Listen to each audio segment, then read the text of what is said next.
Bonjour, dans cette nouvelle vidéo, je voulais vous présenter la micro-entreprise. Tout d'abord, une précision terminologique. On entend parler de micro-entreprise ou d'auto-entreprise. Les deux termes sont similaires. En effet, le terme auto-entrepreneur a été remplacé dans les textes par le terme de micro-entreprise. Donc l'auto-entrepreneur est devenu aujourd'hui un micro-entrepreneur et l'auto-entreprise est devenue une micro-entreprise. Donc on peut utiliser l'un ou l'autre de façon équivalente. Aujourd'hui, le terme officiel est néanmoins celui de micro-entreprise ou de micro-entrepreneur. Qu'est-ce qu'une micro-entreprise? La micro-entreprise correspond au statut fiscal qui est choisi par une personne qui est en entreprise individuelle. Le statut sociétal, c'est l'entreprise individuelle. Le statut fiscal, le régime plutôt, fiscal, c'est celui de la micro-entreprise. C'est un régime qui est dit simplifié. Pourquoi? Parce que les cotisations sont liées au chiffre d'affaires. Et également parce que les formalités pour créer une micro-entreprise sont facilitées, sont simplifiées. Donc les cotisations sont liées au chiffre d'affaires. Qu'est-ce que ça veut dire? Ça veut dire qu'on est imposé sur le montant de ce que l'on perçoit. Attention, il ne faut pas confondre chiffre d'affaires et bénéfices. Les bénéfices, ce sont les montants qui restent une fois que l'on a déduit nos charges. En micro-entreprise, on ne déduit pas nos charges. On cotise sur l'intégralité des montants que l'on reçoit. On cotise sur le chiffre d'affaires. Cela s'explique notamment par le fait que ce soit un régime simplifié et que les taux de cotisation sont plus bas que dans d'autres formes de société. Ceci étant dit, qui peut s'inscrire pour être micro-entrepreneur? Alors, il faut être une personne physique et il faut plusieurs conditions doivent être remplies. Notamment, il est quasiment possible à tout le monde de s'inscrire en micro-entrepreneur. Qui peut être micro-entrepreneur? Les personnes qui sont salariées. Alors attention, si vous exercez votre micro-entreprise dans le même domaine que votre activité salariée, il faut avoir l'autorisation de votre employeur.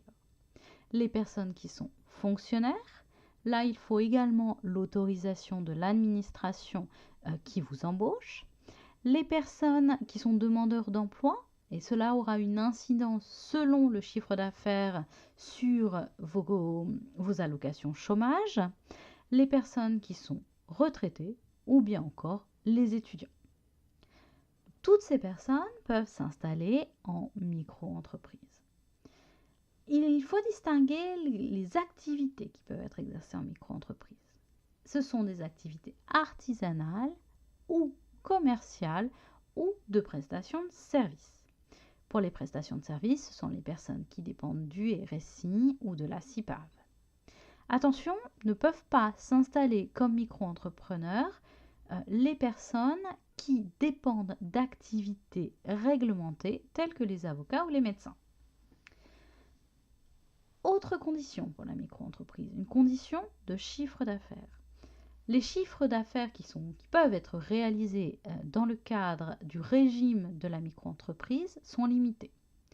Pour les prestations de services, le montant est de 33 200 €. Pour les activités de vente, d'achat-vente, de restauration et d'hébergement, le montant est de 82 800 €. Donc, ce sont des montants annuels.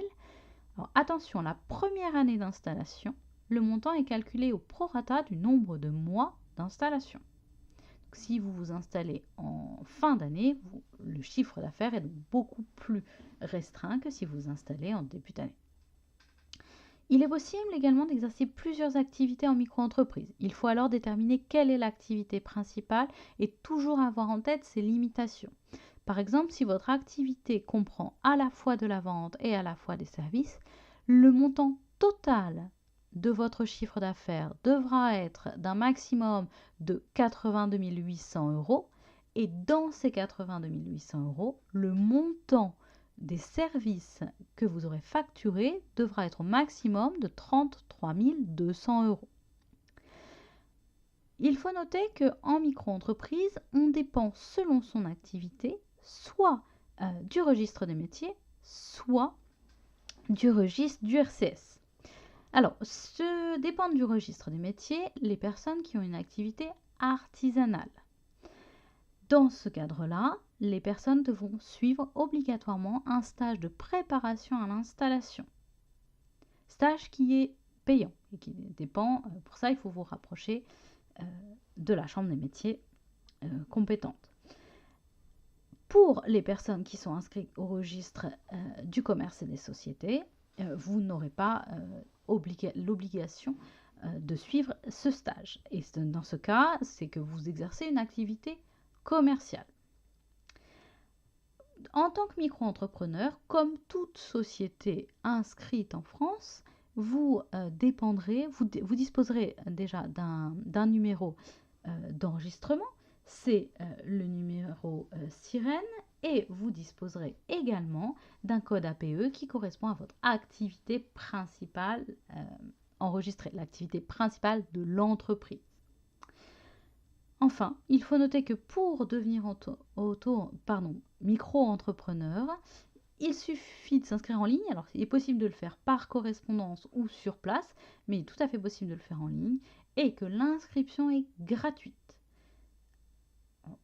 Certains proposent des services parfois extrêmement chers pour vous inscrire. Sachez que l'inscription en tant que telle est gratuite et que vous pouvez obtenir des aides et des informations auprès des différents acteurs, notamment de la CCI ou de la Chambre des métiers.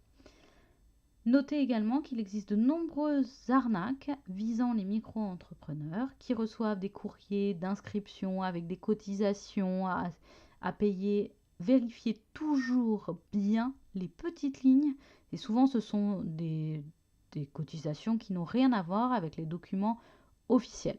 Donc ça, il faut être très vigilant. On voit très régulièrement. Au début de mon installation comme micro-entrepreneur, j'en recevais presque toutes les semaines et les montants peuvent être très élevés. Mais toutes ces cotisations n'ont pas lieu d'être. Il n'y a que les cotisations officielles qu'il convient de payer. Voilà pour la présentation de la micro-entreprise.